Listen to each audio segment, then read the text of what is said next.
Loud.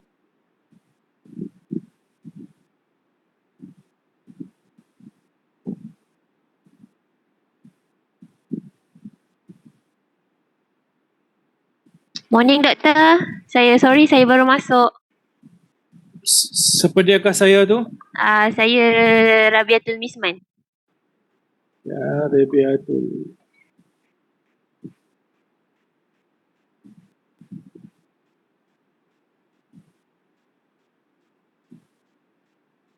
Metric number?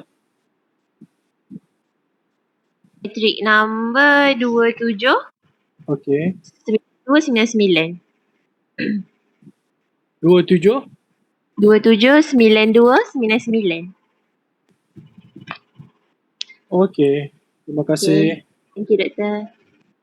Okay, very good student. Now we try to scan using the QR code. You am attendant. So at the end of class, I will show again our attendant to make sure we record the QR code. And from today also, I did change the WebEx address. Because why the previous WebEx address is not consistent. They mean within a few minutes, they will break down, shut down automatically. Then we need to set up again. They mean I have changed the address. Okay. What we want to recall, what we learned in topic number 2. In topic number 2, we learn about descriptive statistic. Okay, wait. I try to install the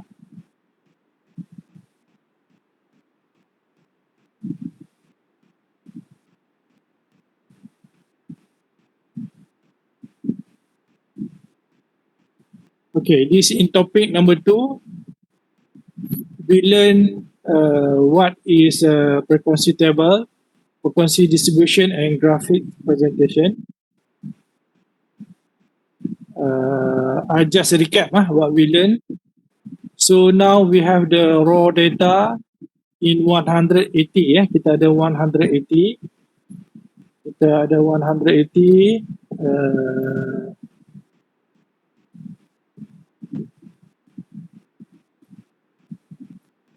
So the data is 180.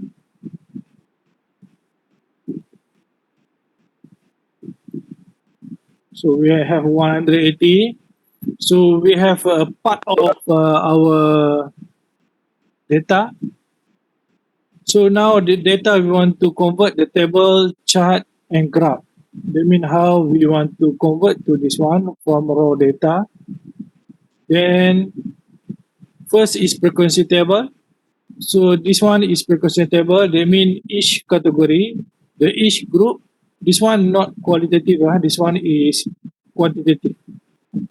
Okay. This one is quantitative. So each location we have 52, Olean, 40, and so on. Total is 180. So we change, I mean we learn about the bar chart. This one is bar chart.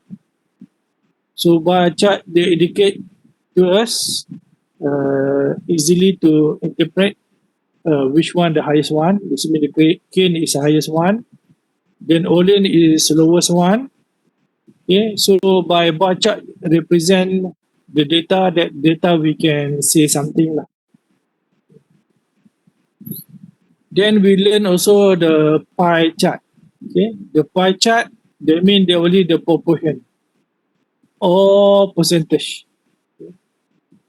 This one almost popular in the organization. You see how the prices represent 60% and so on. So total should be 100%. Okay. So any questions so far?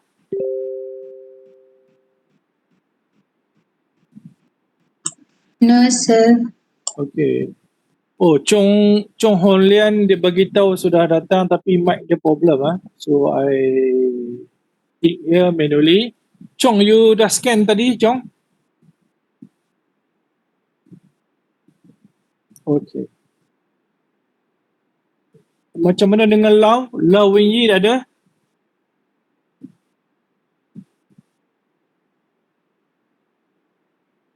T King ada? Oh, Lau ada. Ha? T King ada?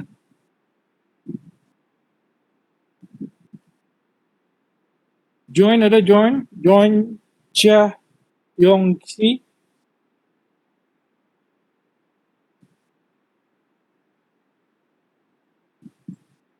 Ahmad Nasharuddin ada?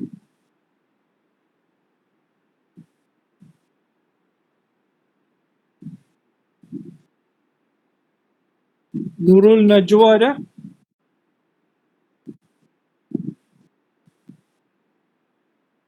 Tan Shui ada? Saya doktor. Okay.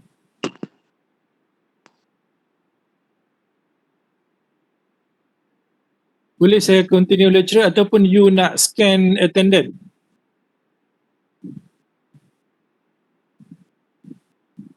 Siapa yang belum scan attendant? Ada tak? Doktor, saya tak sempat scan attendance. So saya share sekarang. Boleh. Thank you, doktor.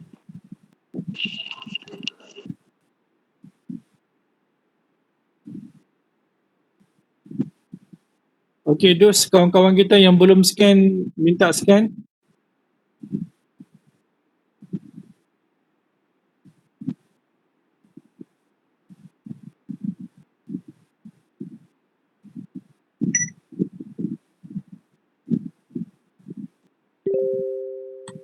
Dia macam ni. Then also pie chart using the Excel lah.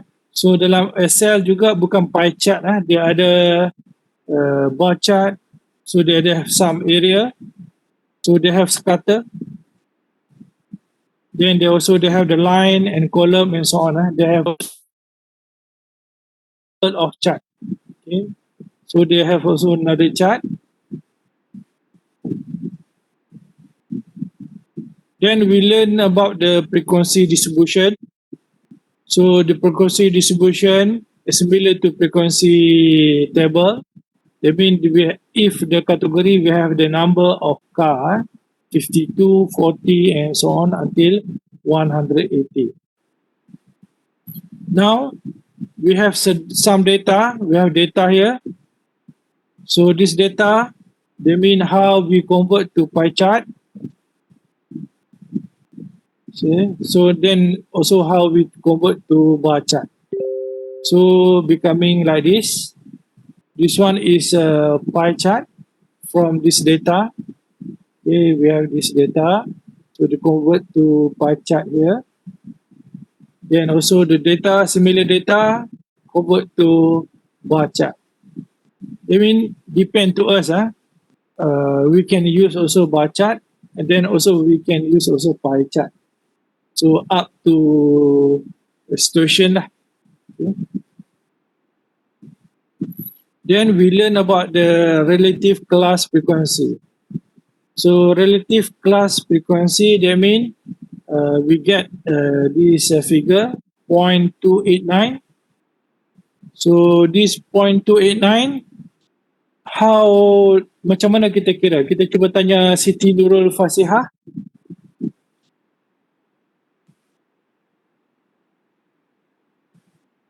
Siti Nurul Fasihah ada?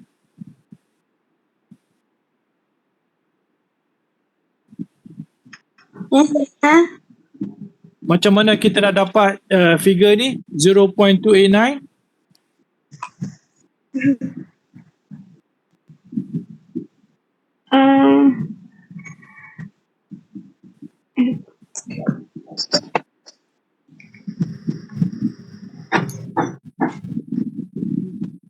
Boleh dapat macam mana?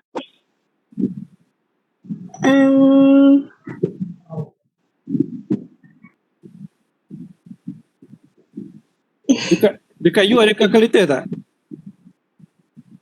Ada? Cuba ambil nilai 52. Ya. Okey, 52 Bagi dengan bagi 180. yes, 180. Okey, dapat. Dia kena dapat berapa? 0.289 Ha. okey, good. Sekarang faham? Okey. Faham. Okay. So the total should be 1.0. Okay. Untuk relative frequency should be 1.0. Kalau you dapat more than 1.0 ataupun you dapat below than 1.0, that mean kita punya relative frequency something wrong. Okay. Mungkin kita dapatkan figure number kat sini mungkin kita tersilap key in dan sebagainya lah. Okay, kita boleh cross check, that mean the total value equal to 1.0. Boleh Any question? Ada soalan?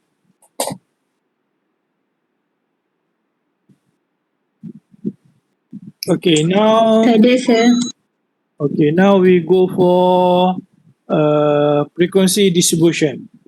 So frequency distribution dia ada 3 item So dia ada class interval,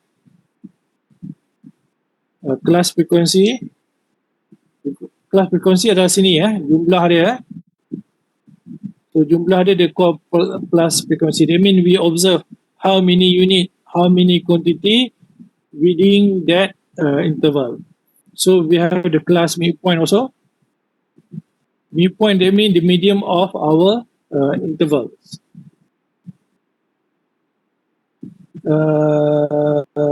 I go very fast because we recap what we learned last classes. Okay, now we want to develop the frequency table. From the raw data, we have 180 data. So this data, they show to us the profit. Okay, the profit of each vehicle we sell to customer. The highest profit is 3,292. The lowest profit is 294. Okay? Now we want to develop the frequency table. The first step, we need to know number of class. How many classes? So we use this formula. 2 power by k should be more than n. Now we try k equal to 7. Okay, k equal to 7. Then 2 power by k equal to 128. Okay, 128 still not fulfilled because still our n is 180. Should be more than 180. That means we choose k equal to 8. That means we get 256. 256 is more than n. That means k value equal to 8. Okay.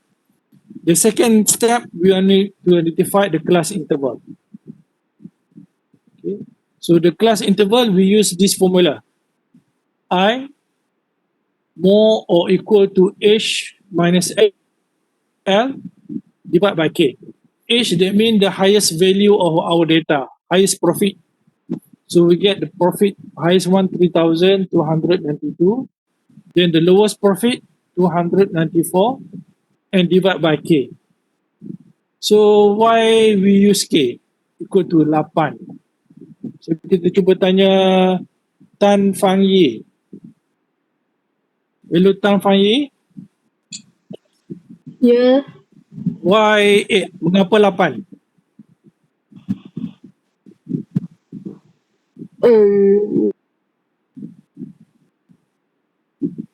Sebab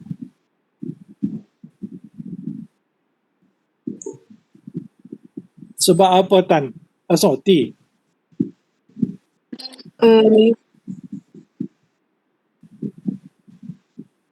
Sebab ini kita ambil pada sini ambil pada situ. ya. Okay, kita punya k equal to 8. So how sini k equal to 8 lah. So we get 374.75. Then kita cuba bundarkan number ni kita run out. So run out equal to 400.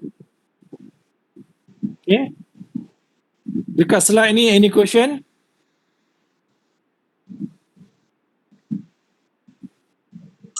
No, sir. Ada soalan?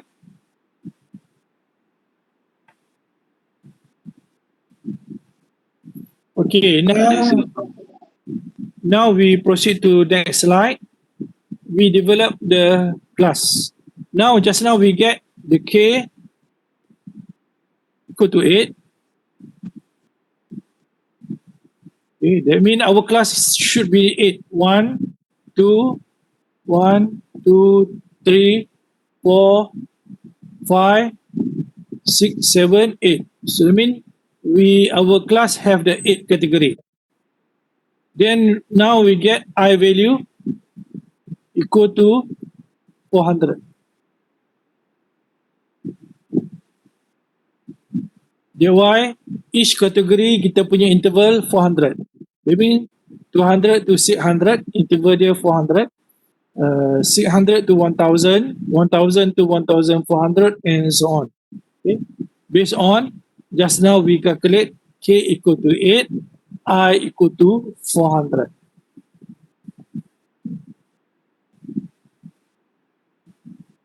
Boleh?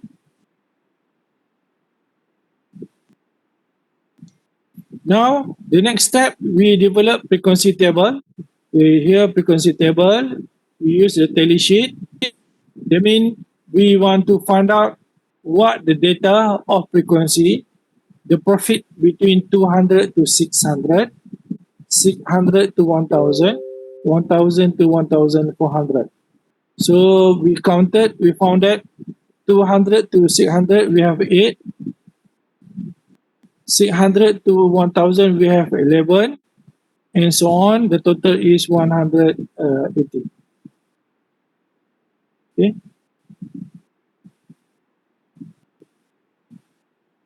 So we see next step. Okay.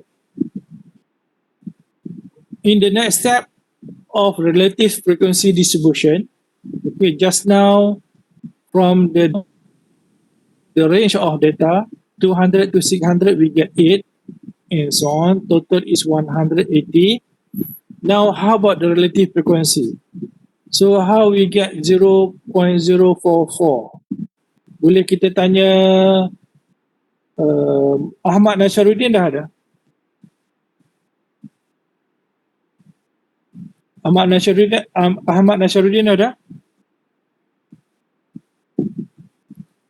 Muhammad Arif ada? Ada, doktor. Okay, how we get the answer? 0.44 ni kita dapat daripada mana? 8 tu bahagi dengan 180. Okay. That mean 8 bagi dengan 180, then we get the answer 0.044. So we total up equal to 1.0. Ini relative frequency untuk frequency distribution. Okay, Okay. Thank you. Welcome.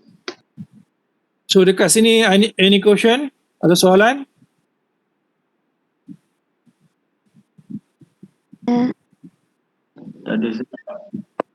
Okay, we move to the next one.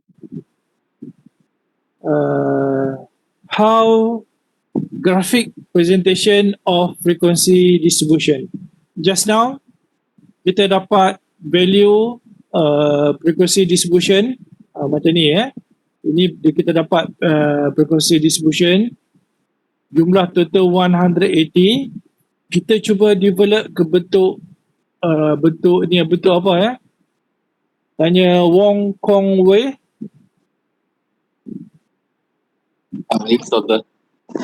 Okay. Yang saya bulatkan ini graf apa Graf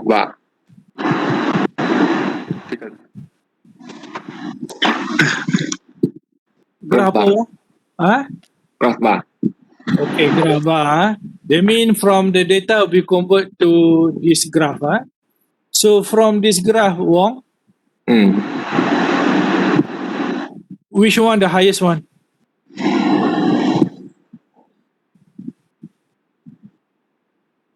Yang mana paling tinggi?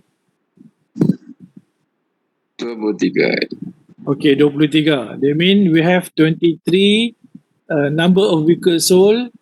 The profit. So the profit I think between 600 to 1000. Dia tak tunjuk dekat sini. Only they show the figures and the lowest one only 2. Between 33 to 36,000. That mean here 1000. Okay. Now the same thing. Ini dia tukar, ini graf apa ni? So cuba kita tanya Yohanes Imani.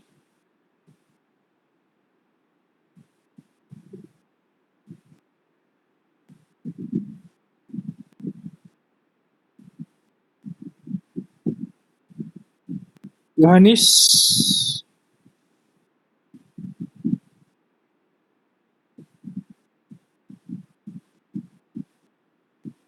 Yohanes ada?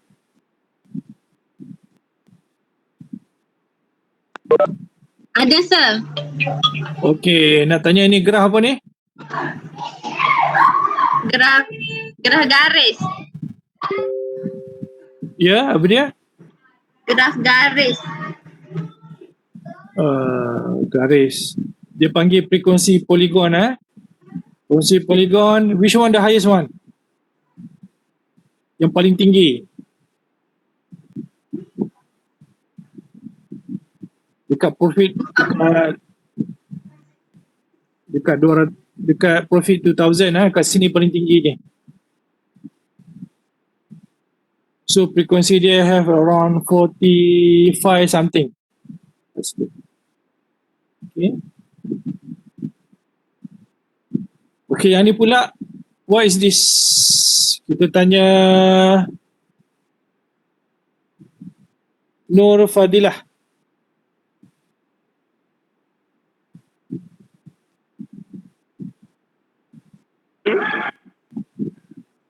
Ni graf apa ni? Ini ya.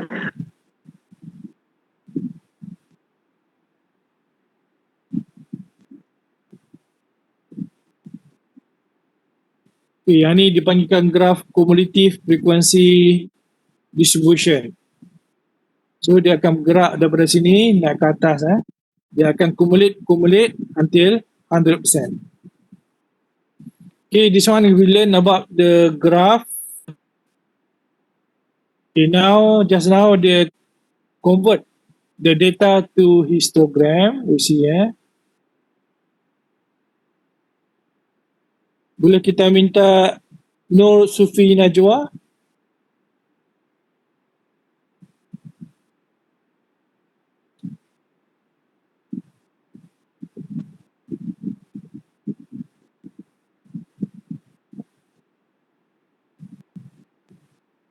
Nur Sufi Najwa ada?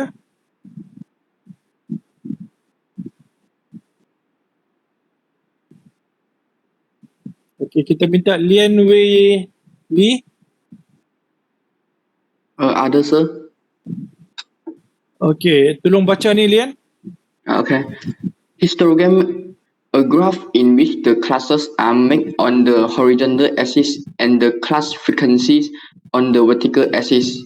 The class frequencies are represented by the heights of the bars, and the bars are drawn adjacent to each other. Okay, thank you, Lian. So just now we get the data, so we convert to histogram. So we structured the profit here, 200 until 3,400. So each category, they mean from the classes 200 to 600, we have 8 data. 600 to 1,000, we have 11, and so on. Total up is 180. Okay. From here, from this data, so it's very easy to us to interpret the profit range and how many quantity car is sold. So here we see the highest one is 45 vehicle of sold that profit between 1,800 to 2,200. Okay. Then the lowest profit, they mean we only sold 4 unit, the profit between 3,000 to 3,400. Okay.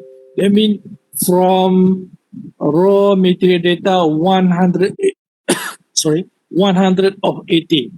So how we interpret in frequency distribution, at the end from frequency distribution we convert to histogram graph like this.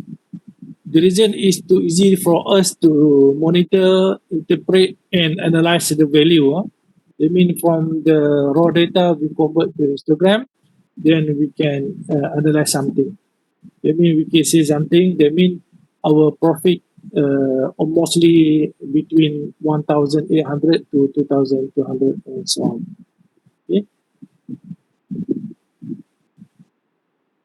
Now using the Excel, that means from the Excel also, that means 180 data also we can convert to variable of graph.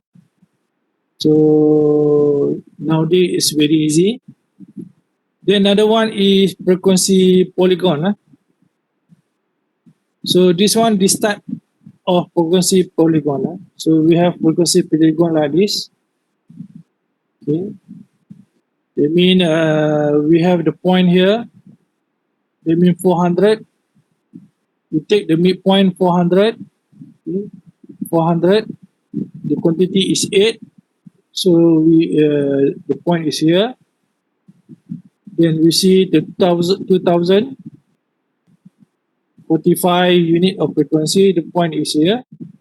So we just connect the point and we get the frequency polygon. Okay, this one the pattern of frequency polygon. Okay. So this pattern we can identify the most profit and what the highest point is. Okay. So far any question? Ada soalan?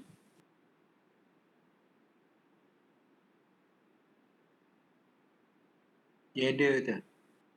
Okay. Saya rasa yang ni adalah last slide kot. Okay, dah lagi.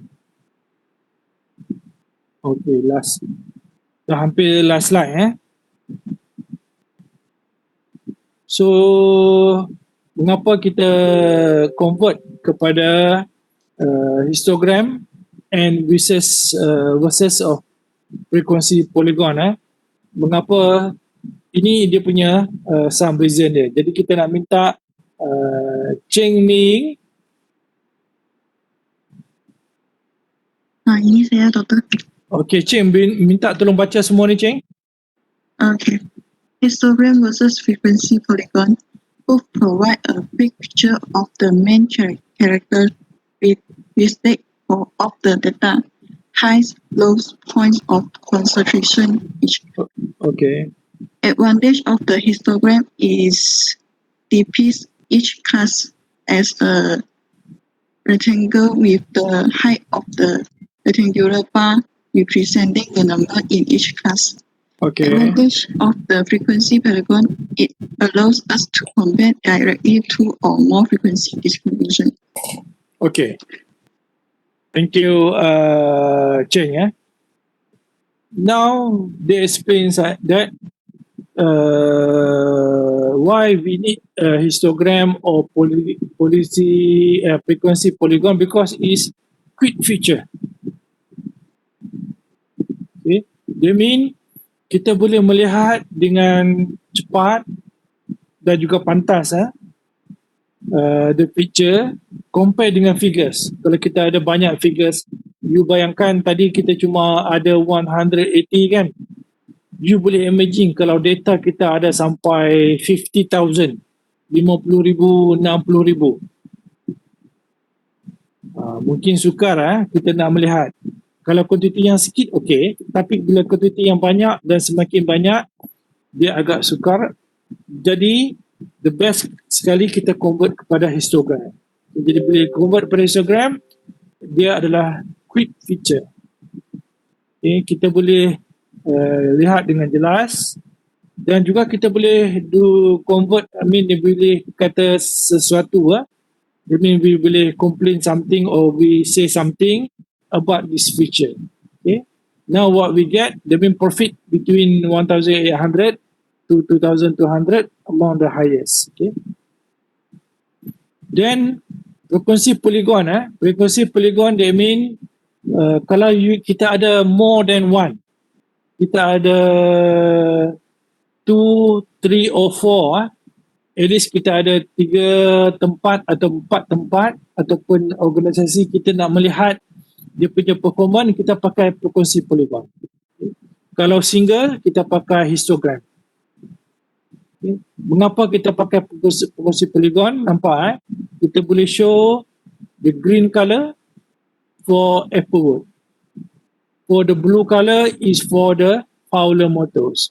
Maybe kalau kita ada red color, contohnya, so kita ada another company. Yang example, we have another color, another company. So by frekuensi polygon, dia lebih able sesuai digunakan bila kita ada more than one. Cuba you imagine kalau histogram ni diguna pakai more than one. So dia akan banyak-banyak di sini So dia akan banyak-banyak di sini, dia akan lebih confused. So that's why kita kena tengok kesesuaian. Kalau more than one, kita pakai frekuensi polygon. Kalau only one, is better kita pakai histogram ataupun bar chart. Okay ke? Why we use these two type of chart? Okay, the next one is cumulative. Cumulative frequency. That means cumulative table. So here we have the original data. So we cumulate the data become like this. Then after that we develop the chart. See, we develop the chart, so it becoming like this. So we have C100, the point here, C1000, 1400, and so on. Okay. They mean advantage of cumulative frequency distribution ni, bermaksudnya kita boleh predict kalau number of vehicles sold around 1,400, 140, so what we get around to these figures. The example, we sold on the 100 vehicle, so we suspect our profit about this figure, and so on. So how advantage of cumulative frequency distribution compared to histogram and frequency polygon. Okay, guys? So I think this one is last slide. We already finished in topic number 2. We already finished in topic number 2. Any question in topic number 2? No, sir.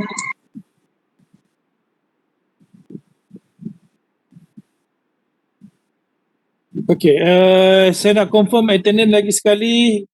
T King ada? Nur Fakira? Nurul Najwa?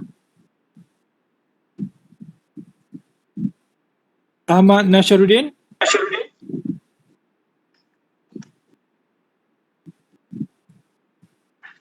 Doktor? Nurul Najwa ada ke? Ya ada. Okay, Nurul Najwa belum scan lagi kan? QR code. Tadi tak boleh masuk. Okay, Ahmad Nasharuddin? John Chia Yong Ki? Yes, sir. Oh, ada. Yeah. Sekejap ya, saya tunjuk kita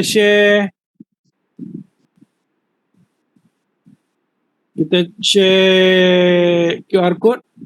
Okey. Jom siapa yang belum scan boleh scan.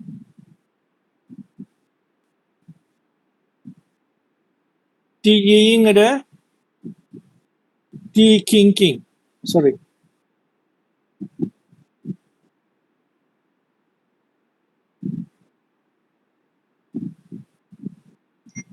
Ahmad Nasharuddin ada.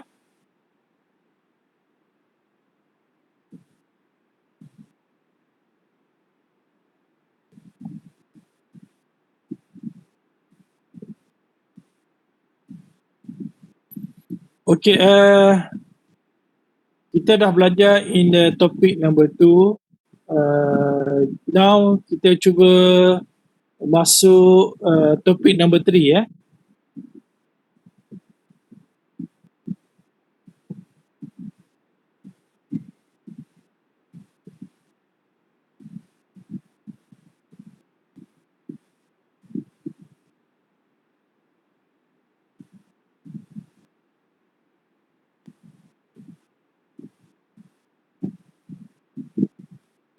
Topik number 3 sejauh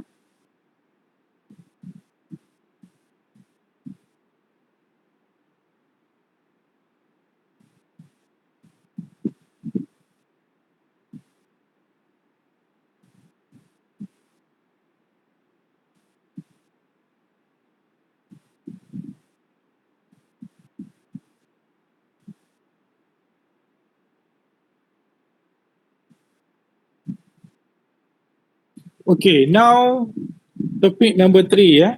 We will learn sampling method and central limit theorem. Cuba kita tanya Muhammad Nur Ikram.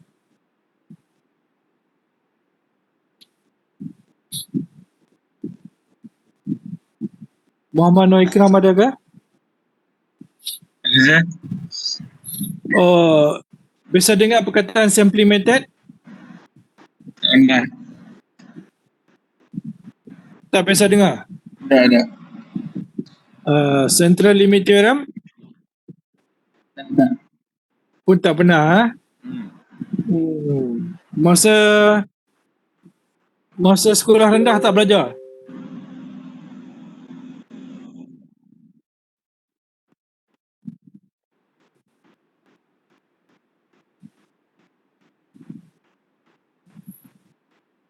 Okey, tak apa Nur Ikram, kita akan belajar this topic together. Bersama-sama kita akan belajar nanti. Terima kasih. Okay, in this topic kita akan belajar why sample is chosen about the population. So in the last previous topic we learn what is sample and what is population. So we go for the sample. Okay, at the sample also they have the method, how we describe the method to select the sample. Dia dipanggil sampling method. Kita ada cara-cara dia, method dia based on statistic. So kita akan belajar sampling error. So kita akan belajar juga sample mean. Kita akan cari dia punya mean, mode and median. So kita akan belajar central limit theorem. What is central limit theorem? Then kita juga akan belajar standard error of the mean. Then standard error of probabilities central limit theorem. So this topic kita akan belajar ni lah, topik number 3. So we go for why we choose sample of the population. Jadi nak minta quiz Min.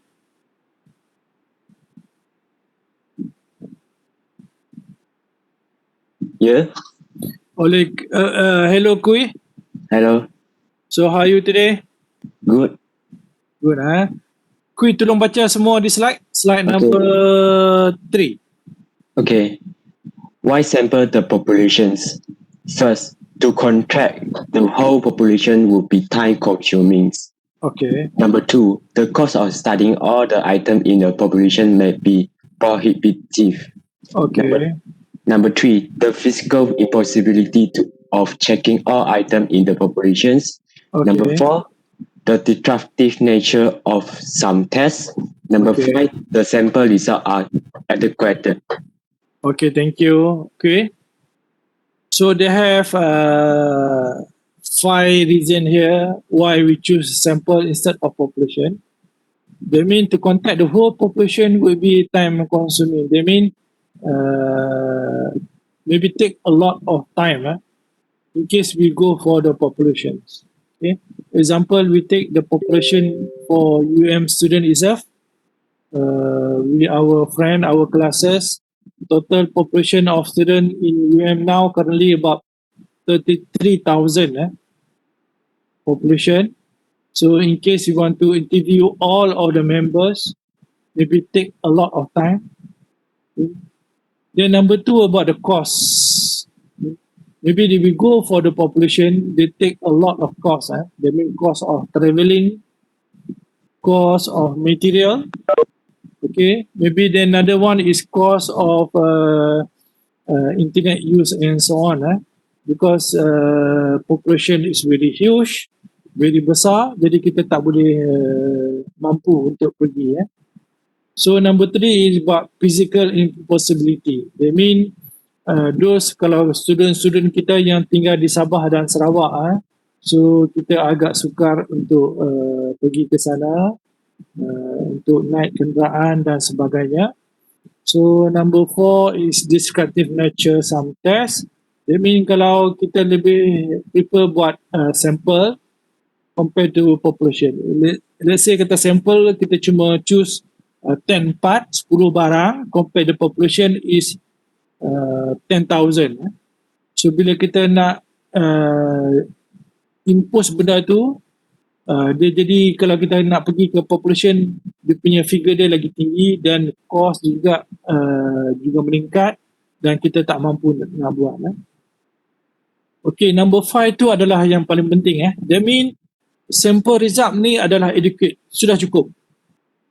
Jadi kita do the study, kita belajar statistik, kita berdasarkan sampel, itu pun sudah cukup. Jadi kita tak perlu pergi ke population.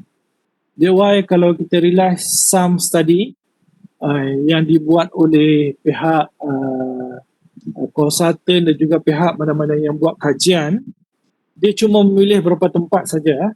Mungkin dia pilih kawasan Penang, kawasan Ipoh, KL dan Johor Bahru, ataupun dia pilih di Kuantan. So dia cuma pilih 4 ataupun 5 tempat sahaja.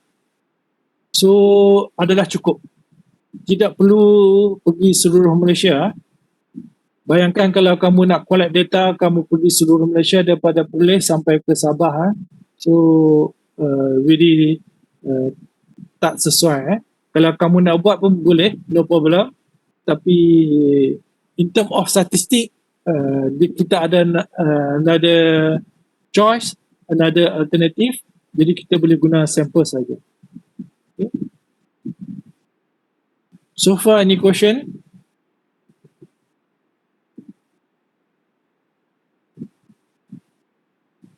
No, sir. Okay, kita move pada next slide.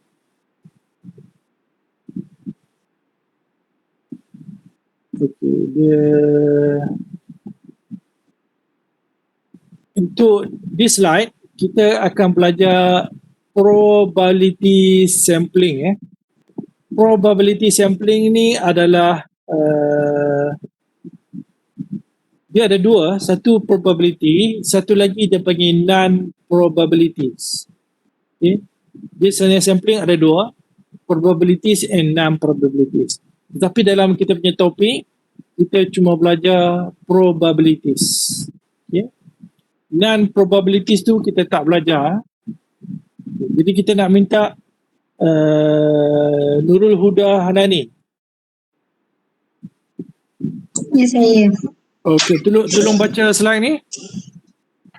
Probability sampling. A probability sample is a sample selected such that each item or person in the population being studied has a likelihood of being included in the sample.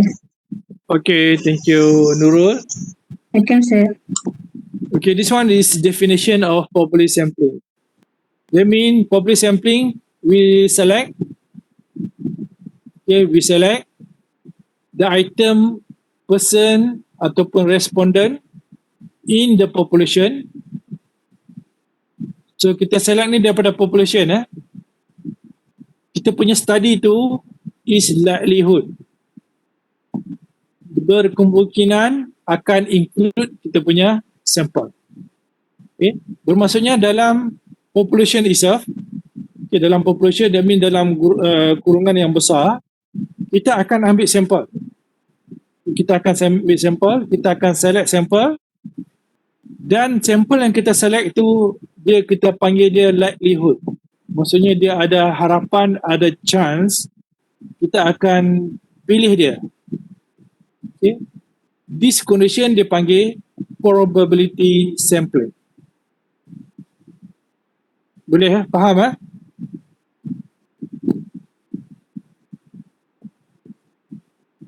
Macam kebarangkalian ke? Yes. Kebarangkalian sampling. Oh, Okay, yang ada kawan kita tanya slide ni saya belum download. So nanti sekejap lagi selepas kelas saya akan download. Okay, that mean probability sampling kita dalam population. So dalam population tu kita akan ambil sampel. That sampel yang kita ambil tu adalah likelihood. Maksudnya dia akan macam ada peluang untuk kita ambil. Yang pertama, peluang yang kedua dan peluang yang ketiga. Itu definition ni dia panggil probability sampling. Okay, now kita belajar 4 jenis sampling yang melibatkan probability sampling. Cuba kita tanya Muhammad Aiman. Okay, Muhammad Aiman tolong baca semua ni.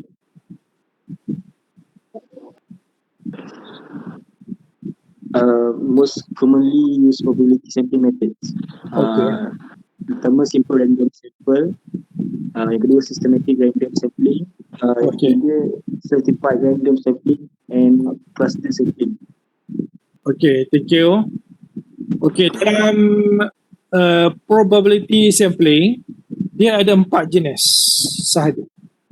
Yang pertama simple random sample. Yang kedua systematic random sample. Number 3 is stratified random sample. The last one cluster sampling. So dia ada 4 saja dalam probability sampling.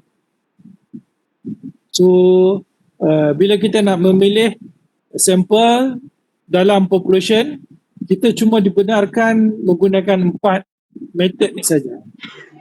Okay. So kita boleh pilih yang mana satulah. Sama ada kita nak pilih sampel, systematic, stratified and cluster. Imani kena off handset off telefon, off earphone, sorry. Yohanes Imani kena off kalau tidak akan masuk suara-suara yang tidak berkaitan. Okay, any question? Sekarang kita belajar 4, so kita go one by detail. Kita go first sample random sample. Okay, kita pergi ke sample random sample, kita minta Lu Yiting.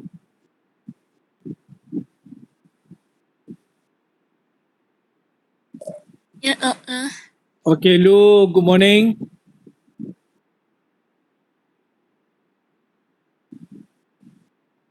Lu boleh baca semua ni, Lu?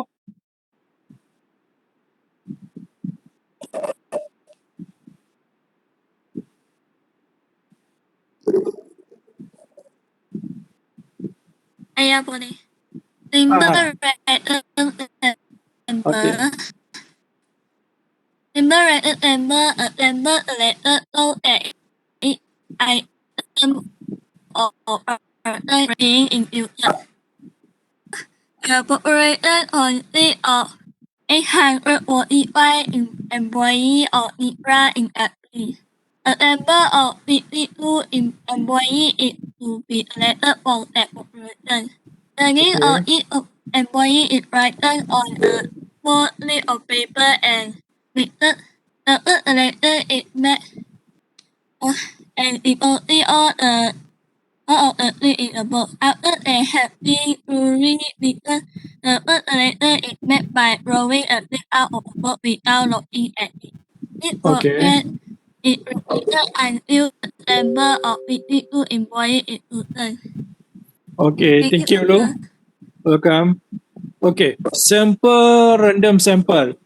Sample random sample, that means we select the sample so that each item or population have the same chance, the same chance being included. So how they say the same chance being included? Now example of 845 employee of Nitra Industry. So Nitra Industry, they have 845 employee. So the management want to take only 52. They want to choose only 52 employee of the 845. Now 845 they call population, 52 they call sample. Okay, they want to take the sample only 52. So how they do? They put the small slip paper in the box. Okay, in the box. Then after they mix together, they mix a few times. Then they slip out. Okay, they ambil slip tu. Then they look number berapa. Kata number 10. Lepas tu dia ambil lagi sekali, dia kata number 6. Dia ambil lagi sekali number 17 and so on sampai 52 employer is chosen. So this method dia panggil sample random sample. Boleh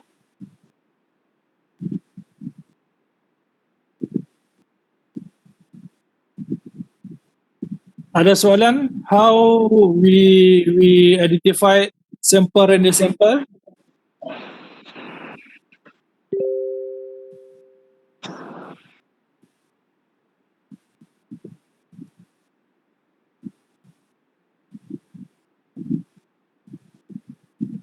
Ada soalan pasal sample random? No, sir.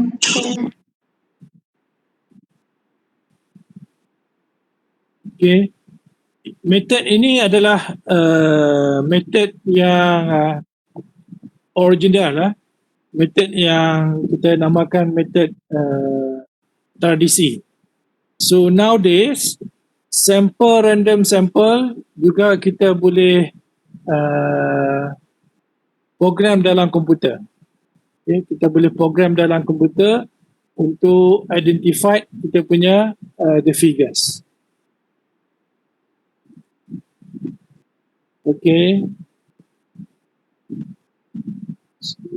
So far ada siapa soalan? Ada soalan?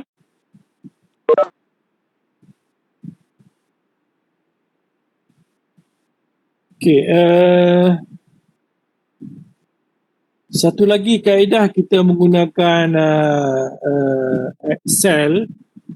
So wait a minute saya cuba tengok sama ada kita boleh download ataupun tidak. Sekejap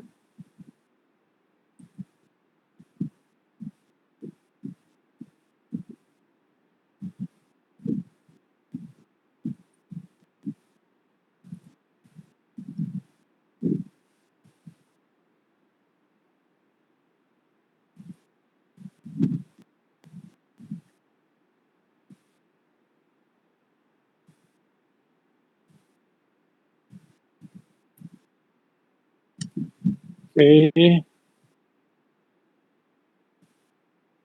Ada soalan pasal sampel random sample?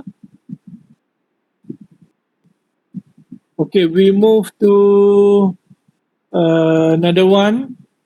Sample, random sample using the table. Table. Kalau kamu realize, kalau kamu ada buku statistik, okay, siapa yang ada buku statistik, you cuba buka dekat page yang belakang sekali. The last pages, those buku statistik dia akan provide dekat you table lah. Dia ada satu table, dia panggil table random numbers. Table random numbers. Table random numbers. So dia bagi dekat you lebih kurang bentuk dia macam ni lah. Table dia. Okay, dekat table tu you boleh tengok the figure dia. So, example, kita nak ambil figure yang kita nak choose 3 digit 3 digit of employees.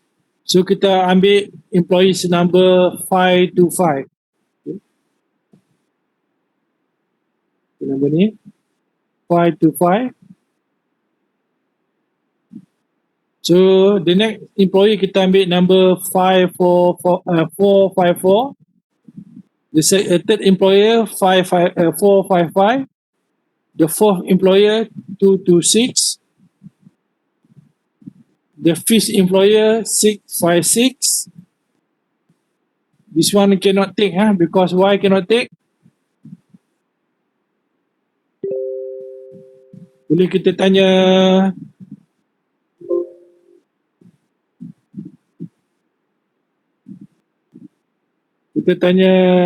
Candy.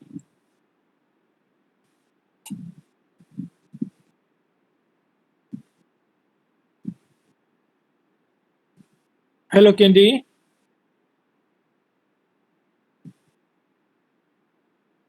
Ya, doktor.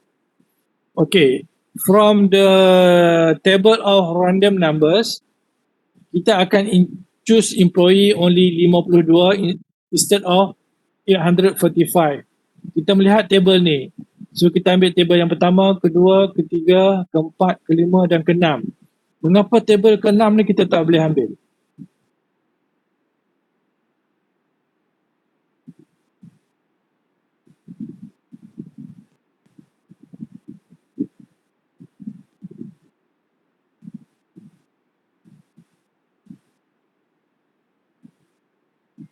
Sorry, doctor, I don't know. Because why? Because the number they given here is 884. Kan? 884. Tetapi kita punya employee ada cuma 845 saja. Okay. That's why kita tak ambil. So kita skip pada next 018. So 018 adalah responden nombor 1, 2, 3, 4, 5 dan ke-6. Okay, kita ambil yang sini. Dan seterusnya lah. So how we use the table of random numbers. Okay, any question?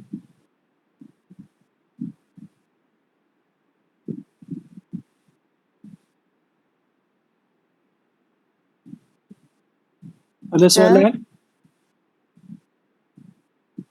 Sir? Okay. Kenapa kita ambil nombor yang 3 belakang bukan yang depan? 3 depan. Kalau kita nak ambil 3 depan pun boleh, 3 belakang pun boleh. So bergantung pada kita. Macam mana kita nak ambil. Kalau kita nak ambil 3 di depan, example kita tengok second row ni, kita nak ambil 3 di depan, pun boleh juga. Tapi kita kena konsisten lah. Kita ambil 3 di depan ni, 725. Nombor ni tak sesuai. Okay. Kita ambil 725. Kita ambil 533. Kita ambil 538. Kita ambil 5424. 544. 718. Nampak? 911 boleh ambil tak? Tak boleh. Sebab dia maksimum 845. Okay, good. Ini tak boleh So macam itulah kita pilih. Kalau kita ambil di depan, konsisten di depan semua. Kalau kita ambil di belakang, konsisten di belakang semua.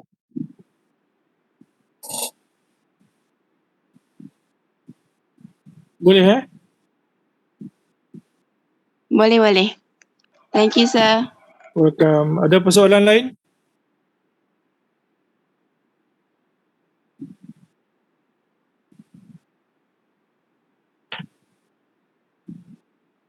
So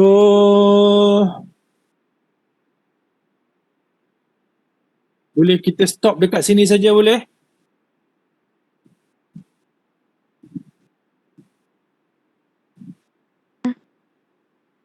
Siapa yang belum scan QR code? T Ying ada? T King.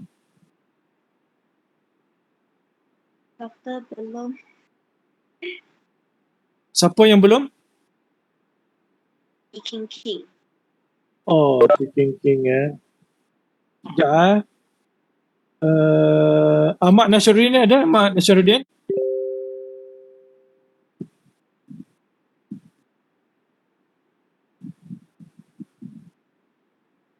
Okey, boleh scan. No Fakira ada?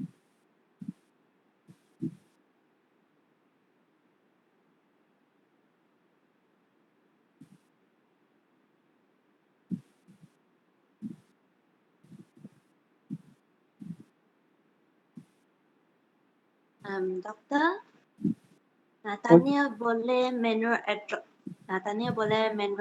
attendance tak? Kerana saya sekarang guna phone. Boleh.